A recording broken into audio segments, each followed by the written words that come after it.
Yes, we have seen how much these ancient civilizations, and now we know that these civilizations are more ancient, no, than we were thinking.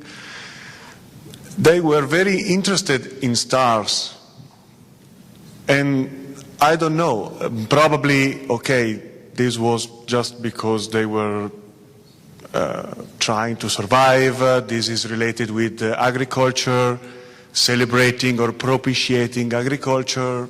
That's fine. I don't think that it's just for this. Because here we are not dealing with ancient people just trying to survive or just ancient scientists.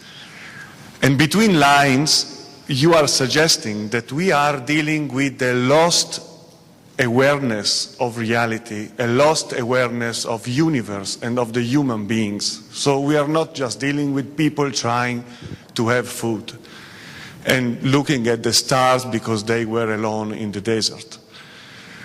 So we are dealing with religious people, spiritual people, esoteric people. And it's strange because today esotericism and spiritual skills of the human being are completely rejected from the science. It's just mambo jumbo. But this is exactly what we are trying to understand about these ancient peoples. So what's your temporary conclusion? What's your conclusion? Why we are talking about ancient people looking at the stars? What's your conclusion? Yeah, everybody. I'm not sure. Well, everyone could answer then. I mean, I don't know. You were mentioning about religion and society and all. I mean, I think that the distinction, this is overgeneralization. Sorry, I want to be more precise. More precise. Why we are talking about these topics? Okay, ancient people were looking at the stars. They were building monuments connected with stars. Right. Fine. Okay. So what? Can you be more precise to who you want to ask this question, so we can be precise? Yeah. This is just to... No, okay. No, I think part of the so what... Any of you, it's interesting also to have your opinion about, okay, so what? We reached this point. We have this consideration. Fine. What's the point? Okay. Okay, I guess I'll answer just why I think it's meaningful. Our current state of knowledge is ruled by the scientific paradigm, and the scientific paradigm and its scientific methodology does very well to analyze a certain sector of reality, usually limited to the five senses. The ancient cultures seem to have had a larger, more expanded or comprehensive game plan in terms of their worldviews. So there's a saying, we are multidimensional beings who have settled for a lot less.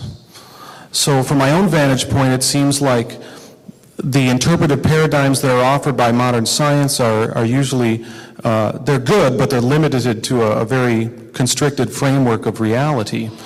So there's physics, and there's metaphysics. And metaphysics is this larger, more comprehensive perspective that includes physics, can do rational processing, but it also takes this larger, let us say, transcendent viewpoint on things and can also analyze more subtle aspects of reality and include them in a larger framework or a larger cosmovision. So it's only, in my view, among the ancient cultures that we find this kind of holistic paradigm. And it's kind of the work of in my view, it's kind of the work of trying to recover these holistic viewpoints and cosmologies that relate to this larger perspective on reality. You kind of find them also more in Oriental religions, I think, which are non-dual philosophies.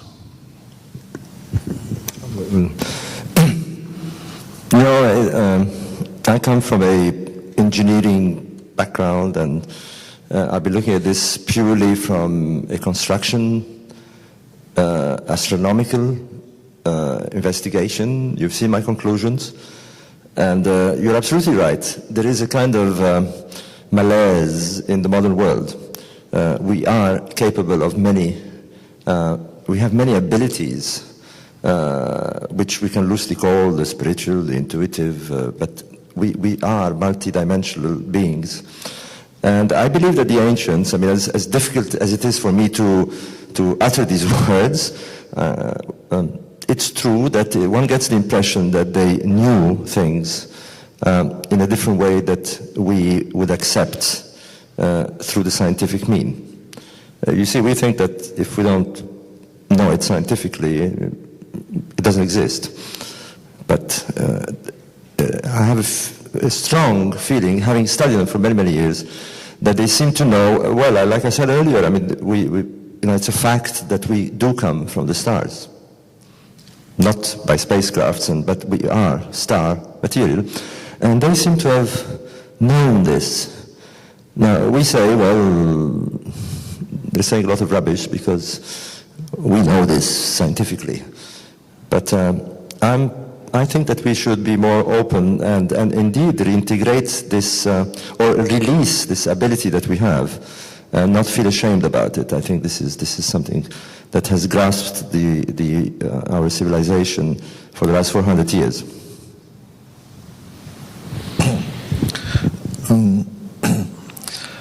I found that inevitably, these questions about, stones and bones and ancient civilizations and alignments lead quickly to other points of view. And I subscribe to what John said and what Robert said. And I would add that the goals that we set for ourselves individually and collectively depend on the answers to the questions, who are we, where did we come from? And I think these ancient civilizations had slightly different answers that could help us solve a lot of the problems that we face in our world today, which I think which can be traced to the kind of restricted, limited worldview, our restricted, limited answers to these questions, who are we and where did we come from? So I think they're not just, so the so what question would be, the answer to the so what question would be, yes, we can change ourselves and change the world that we live in.